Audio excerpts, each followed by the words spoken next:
गोपाल कृष्ण गोखले के राजनैतिक चिंतन और कार्य पर आज हम अध्ययन करने जा रहे हैं। आप सभी को मेरी तरफ से सादर नमन। मैं डॉक्टर अनीता शर्मा, राजकीय महिला महाविद्यालय सादुलसर से आपका स्वागत करती हूँ। आज हम पढ़ रहे हैं उदारवादी व्यक्तित्व के धनी गोपाल कृष्ण गोखले के राजनैतिक चिंतन पर विचार। सबसे पहले पॉइंट है ब्रिटिश जाति की उदारता और न्यायप्रियता में भरोसा।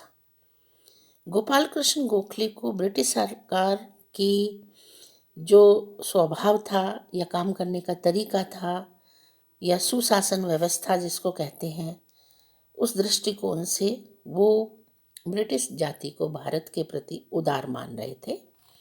उनका कहना था ब्रिटिश जाति भारत के हित में ही काम कर रही है और निश्चित रूप से वो उदार और न्यायप्रिय रूप से भारतीयों के हित में काम करेगी, ऐसा उनका पूरा भरोसा था। वो मानते थे कि भारत के देश में जो सामाजिक कुरीतियां हैं, धार्मिक उन्माद है, उस दृष्टिकोण से न तो व्यक्ति का विकास संभव है, न समाज का और न राष्ट्र का हित हो सकता है। इसलिए हमें ब्रिटिश सरकार के साथ मिलकर काम करते हुए सीख लेना चाहिए, तत्पश्चात हम अपने शासन व्यवस्था का संचालन कर सकते हैं। इस आधार पर उन्होंने 1902 में अपने बजट भाषण में कहा, आवश्यकता इस बात की है कि हमें यह महसूस कराया जाना चाहिए कि चाहे हमारी सरकार विदेशी लोगों की है, लेकिन इसकी भावना राष्ट्रीय है। भारतीयों की भलाई के समक्ष अन्य सभी बातों को गौण समझती है और भारतीयों के सम्मान को अंग्रेजों के सम्मान जैसा ही महत्व देती है। दूसरा पहलू है ब्रिटिश शासन के प्रति गोखले का दृष्टिकोण। भारत ब्रिटिश सहयोग का प्रतिपादन, लेकिन ब्रिटिश शासकों के साम्राज्यवादी रवैये की निर्भीक आलोचना।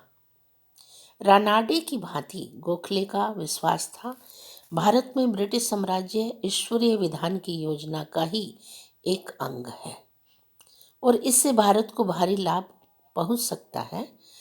उनकी दृष्टि में ब्रिटिश शासन के सबसे बड़े लाभ थे समस्त देश में शांति और व्यवस्था की स्थापना, जिसे वे बहुत महत्व देते थे, तथा पाश्चात्य शिक्षा व्यवस्था।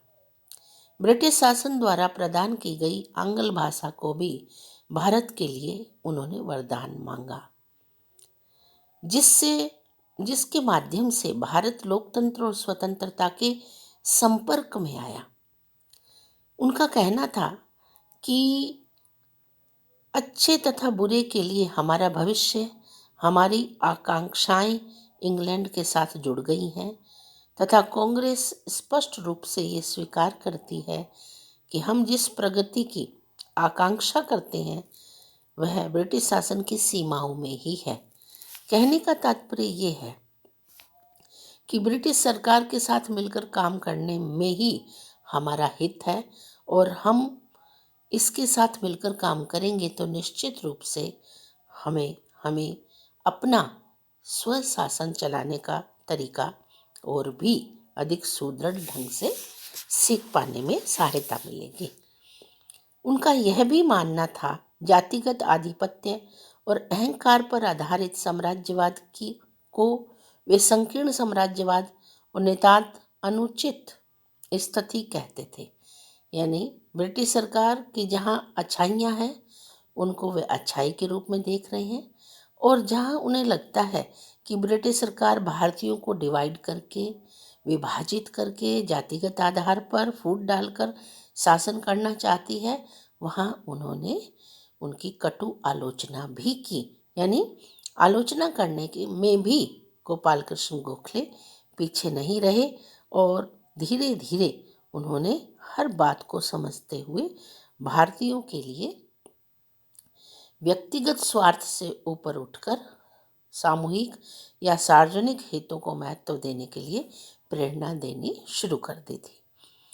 संवैधानिक साधनों और वैधानिक आंदोलन में अडिग विश्वास, ये गोपाल कृष्ण गोखले की बहुत अमिट देन मानी जाती है कि उन्होंने कहा कि हर काम को हम यदि संवैधानिक तरीके से करेंगे, उदार तरीके से करेंगे, समन्वयकारी नीति के माध्यम से करेंगे, वैधानिक तरीके से करेंगे, तो उसमें हमें अधिक सफलता मिलने की संभावनाएं रहती हैं। और यदि हम आक्रोशित होकर कोई कार्य कराने की चेष्टा करेंगे तो वहाँ हम सफल नहीं हो पाएंगे। इसीलिए जो भारत के हित में था उसी बात पर उन्होंने बल दिया। वे ब्रिटिश शासन के अंतर्गत स्वशासन के लक्ष्य को संवैधानिक तरीके से ही पाना चाहते थे। इसीलिए लेखक देव गिरीकर के शब्दों में कहा गया, शासन तंत्र के विरुद्ध युद्ध करते समय गोखले ने वैधानिक मार्ग को अपनाया तथा प्रयास यह था कि तथ्यों तथा तर्कों को अपनी बात का आधार बनाया जाए और समझा बुझाकर उन लोगों के विचार बदले जाएं जिनका कुछ महत्व है। यानी ब्रिटिश सरकार को फेवर में करने के लिए हमें वैधानिक तरीकों पर ही चलना चाहिए। डॉक्टर पटाभी सीतारमैया ने भी कहा, वे विरोधी को हराने में नहीं अपितु उसे जीतने में भरोसा रखते थे।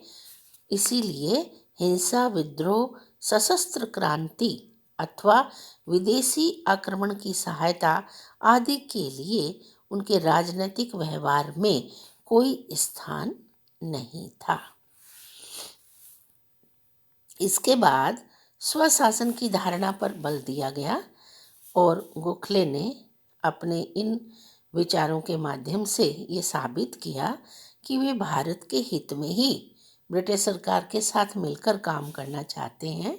और उन्होंने कहा, ब्रिटिश प्रशासनिक तंत्र के स्थान पर भारतीय प्रशासनिक यंत्र को प्रतिष्ठित करना और विधान परिषदों का विस्तार करना, सुधार करते करते उन्हें वास्तविक संस्था बना देना और जनता को अपने मामलों का प्रबंधन स्वयं करने देना, यही हमारा मुख्य ध्येय है।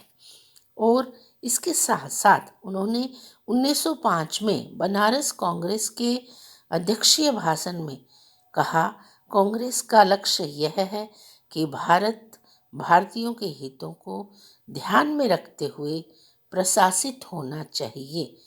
एक निश्चित लक्ष्य की अवधि में भारत में ऐसी सरकार गठित हो जानी चाहिए जैसे कि ब्रिटिश साम्राज्य की अन्य स्वशासित उपनिवेशों की सरकारें हैं। इससे बिल्कुल स्पष्ट हो जाता है कि वो भारत के हित में ही काम करना चाह रहे थे। 1907 में इलाहाबाद में दिए गए अपने भाषण में उन्होंने कहा, मेरी आकांक्षा है कि मेरे देशवासियों की स्थिति अपने देश में वैसी ही हो जैसी कि अन्य लोगों को की अपने देश में है।